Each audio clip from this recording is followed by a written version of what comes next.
and now the government itself is asking to demolish our homes, and they are asking us to just leave our homes without any notification by the government. They are just asking us to leave the homes that we have made with a lot of efforts and struggles. You just received the notification. Everybody know, and every third person know. Even you see the Noorpur Shah Bari Imam. It's a well-known place, but they demolished with notification. Even the Christian community just received the notification, and everybody know. So why? What do you think? Who is the responsible of this action? And Christian community from Islamabad, they are facing too much problem. They are going to homeless in Islamabad. Even the diplomats, all the Christian community from all over the world, they are not doing anything for Christian community.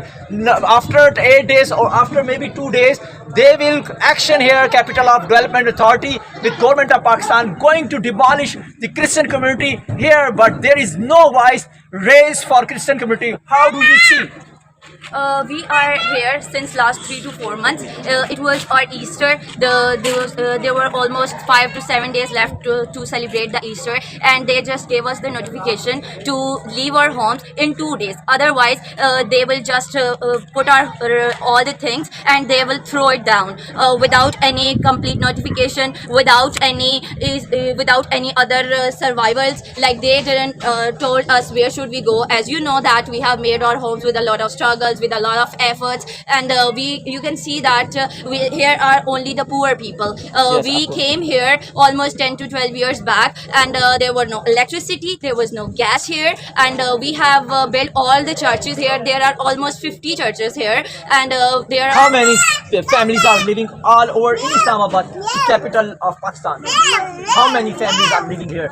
More than 5,000 or 10,000? How many families are living all over in Kachi Abadi? There are more than 10,000 families. In the area where we are living, H9 Islamabad, there are almost 2,000 to 3,000 homes here.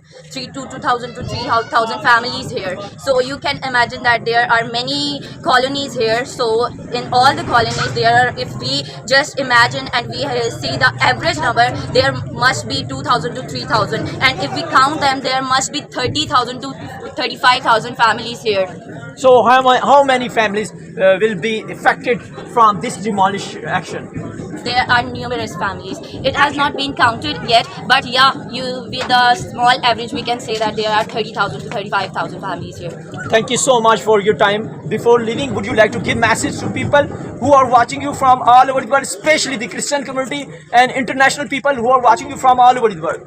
It's our request that we are the poor Christian community of Pakistan. We have made our homes with a lot of difficulties and struggles. You know that we have been surviving here, and we don't have the basic necessities of life. Our families are suffering injustice since the time the Pakistan was made. There are many promises has been given to us that we will get given the homes, we will given the land, we will given the equal rights and justice, but we don't have the justice, we don't have the protection of our homes, and as you can see that our homes are getting demolished. So it's our request to the government and the people who are looking us all over the world that kindly raise the voice for us, because we are the people who are the minority, but we have the equal rights of citizens. We are not getting the equal rights here. So it's our request to the Chief Marshal, Mr. Chief Marshal Azam Munir, and Mr. President and Mr. Shehbaz Sharif, then kindly do not demolish our homes. Let us live here with a prosperity and with equal rights. That was a very beautiful message. It was a beautiful message. Stay with us. We inform you more.